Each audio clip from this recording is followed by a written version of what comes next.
This week we watched One of Them Days, directed by Lawrence Lamont. I can understand why people would like this movie.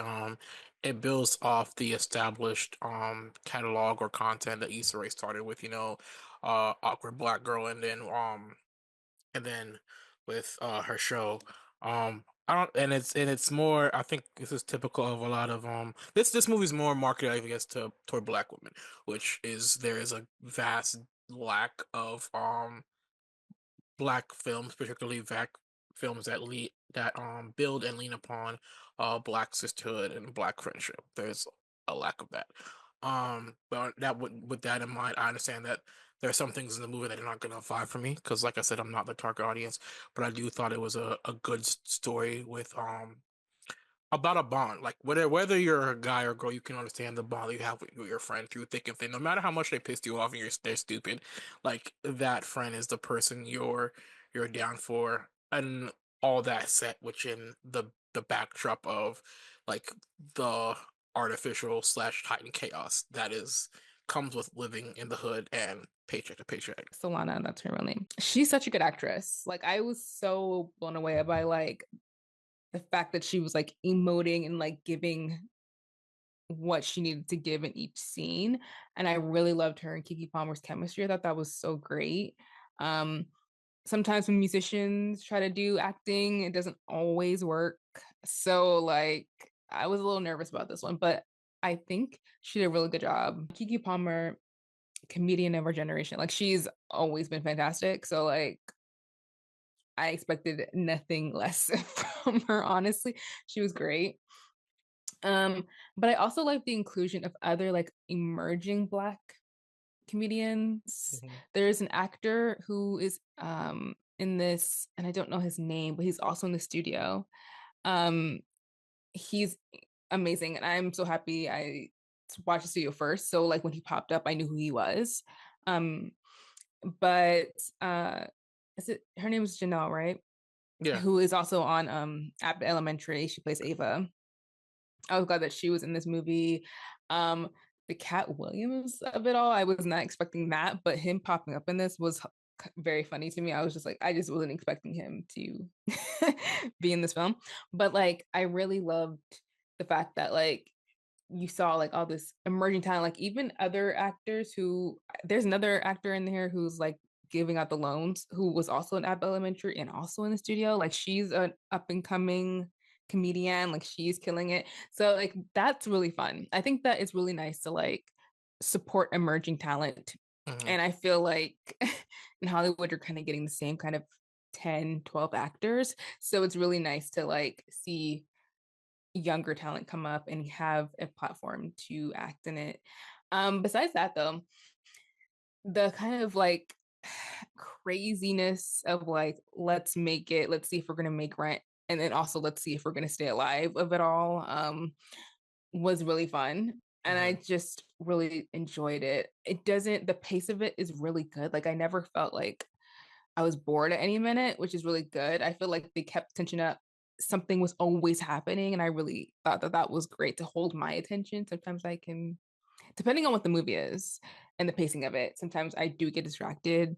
And I was like locked in. I was like, this movie is hilarious. All the scenarios were like really just like insane, but also super relatable. Mhm. They were hitting on certain themes that especially when it comes to like class, like that was a huge thing, but also like renters being terrible, that was a huge thing, and that was in this, something that most people are dealing with on a day-to-day basis, especially if you're living in like a metropolitan city like LA. So Mhm. I just thought that they were hitting on like really key things without being preachy, without trying to like shove a message down your throat. It was just like, this is the situation of these two people, like this is what they're going through. People living paycheck to paycheck. Like I really respected that Keke Palmer is like ambitious, but like her ambition is really to like just be a manager at this restaurant. Like Yeah. she's not trying to be like a mogul or something like that. Like it's very realistic. Like at the end, everything isn't like wrapped up and they're not like, you know, worth millions of dollars and they're going to be famous or whatever. Like it's nothing like that. It's all very grounded. And I really enjoyed that because it makes you feel like it's something that like you can recognize your life in it more. relatable. Yeah, exactly. And I really enjoyed that.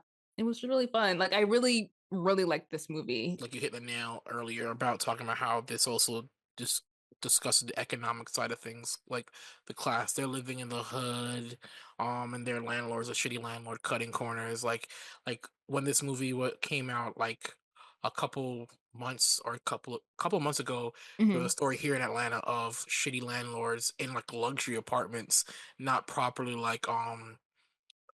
having fire prevention systems in their building.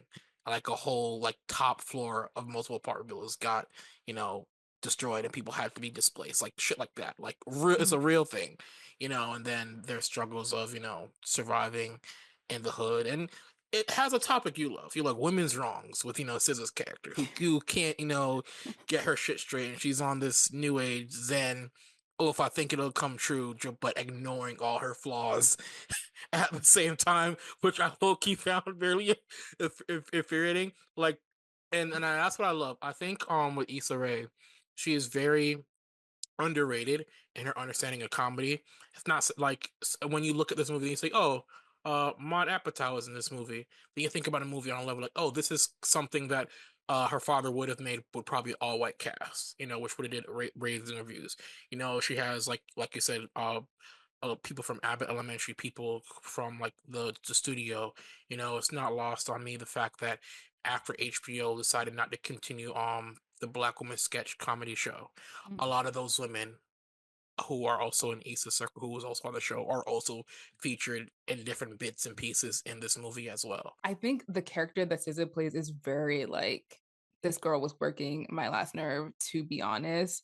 Um, but I also feel like you can understand where that is coming from. Like this is a person who's obviously like who has is very talented and gifted, but I think maybe somewhere along the way, like things didn't work out for her, or maybe like her self-esteem wasn't as high as maybe other people. So she's like messing with these nothing men and like, Yeah, you know, not really like locked in. She's not she's coping from like issues, yeah, she's and not use present with us. You know what yeah, I mean? She's somewhere else. yeah, So that's kind of annoying, especially if you are not like that.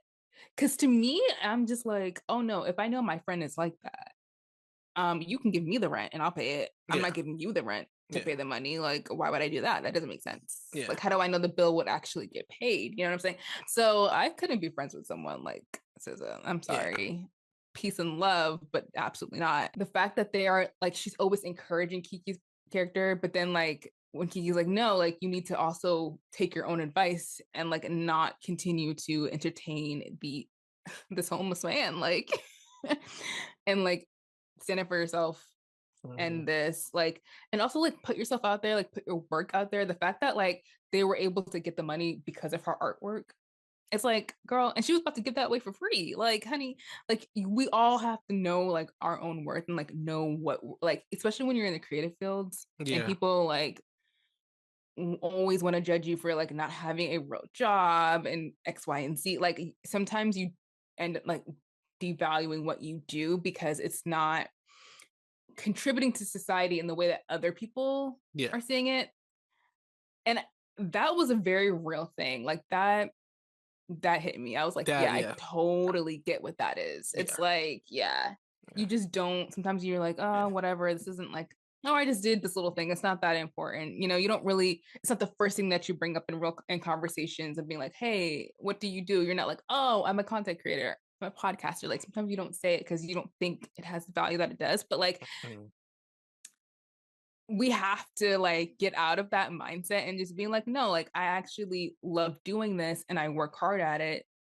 Let me share it with you. Like, you know what I'm saying? So that was real. And I really appreciated that. And that's how you know that like artists were working on this because yeah, like we've been there. We know yeah. what that's like. And especially as a black artist, whatever creative Yes. field you're in, you kind of do get lambasted of, oh, if I'm not, where these other people are at, your sense of self-worth and value you kind of dim your own light, a lot. And I've had that happen to me. I still do that sometimes. It's a really hard thing to fight and correct. So, having that friend who will always constantly big you up and build your confidence is always an amazing thing. The other thing to like SZA's character is I find funny is I think that we're more accepting as a society and a culture of characters in that mindset when they're white and not black.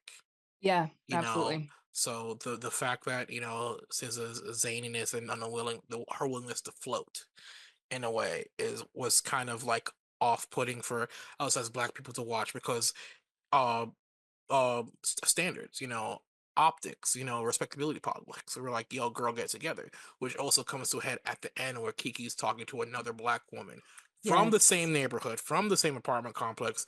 And she gets in a fight at the job interview, even though she has the best interview. And because they're the only two black women in that situation, she goes, "No, I cannot be associated with you because you're not what we were expecting. You're not what we're looking for." That fight of maintaining respectability in public settings is really hard, especially when you're a black person, mostly when you're a black woman. There are certain standards and responsibilities and models that you're supposed to uphold. Up and coming talent that are also black men in this movie, like you have Joshua O'Neal, Mm. known on Instagram for his videos and stuff like that. Who was seen in the Black Lady sketch show. Who now features in a prominent role in this movie. She had Desi Banks. If he's like he was also same line Instagram, Vine, that kind of thing. He has a lot of content for an audience. Like my dad will watch his stuff on like Facebook, Oh. like that kind of thing, you know. And he doesn't get as talented as the amount of money he makes. So he was seen on Shannon Sharp's podcast where they had a discussion about what he's doing, the stuff he's producing, how much he actually puts work into it, and he doesn't get the exposure to a wider American audience, Mm. compared to his contemporaries. But he's doing a lot of the work where other creators in their fields, other talent in their field, predominantly a white background, Netflix will sign him up for deals, and stuff like that. And Mm. she puts these two men who've been on the grind, who've been putting work, who are known, in her project as well. So yeah, and it's not lost. Like to me, the central thing in this movie is community. The Yeah, and I connection love it. between SZA and Lauren. Everybody they're interacting with. Vanessa Bell Calloway being a mother figure in the community. Having her little shop selling like orange Mhm. juice and honey buns, and people just knock on her door like, "Yo, you got this? Cool. Let me drop off $1, to thank you." And at the end of the movie, what makes them successful, you got is the fact that they have their whole community come together to put on this art show. So these two girls can make their rent. You got Cat Williams being a cautionary tale of these payday loan scams. Like, don't do that shit. That Mhm. kind of thing at the core of it, whether it's a talent she hires, the the outcome of the movie with them making rent, them her getting her new job, even her connecting with, you know, Bethany, Maud Apatow's character, their Mhm. neighbor, them relying on community to succeed, which is something that's not championed in a lot in media or in society. Mhm. It seems to me like as we've declined as a society, particularly in this country, that seems to be the result of it. We're not working together as a community anymore. That would actually like help so many people, like if they just felt like they had other people who they could rely on. Um, because I think one of the myths about like American dream is like you just have to figure it out, like just do it by yourself. It's a very individualistic type of thing where it's like that's not how anyone lives their lives, I don't think. Hmm. Even wealthy people, like they're getting money from their parents, like they're getting set up. Like everyone relies on other people to get by in one way or another. Like so it's so weird that the idea of like success and the idea of like having your life together is so dependent on you just figuring things out for yourself, where it's just like most of us like need help from other people, whether it's financially, whether it's emotionally, like that's just how we most of us get by. So it's just weird. I don't know. It's just a very it just feels like not a real thing Yeah, to even think that way. They're yeah, really focused on community and friendship, and I just love it. I love yeah. it. I love this movie. Did you like that clip? Well, you can listen to the entire podcast because the 16 millimeter Film Crew podcast is available on all major podcast platforms.